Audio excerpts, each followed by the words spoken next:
ដាប់បត់ចូលឆ្នាំខ្ញុំហូរទឹកភ្នែកអើយសែននឹកស្រុក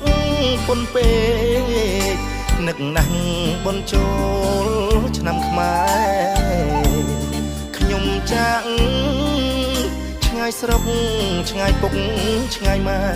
មិនបានជុំក្បែរច្រើនឆ្នាំណាស់ហើយវាសនាធ្វើការស្រុកគេយើងឈាមហូរដូចទន្លេគ្មានពេលសម្រាប់ហែលហើយសង្ឃឹម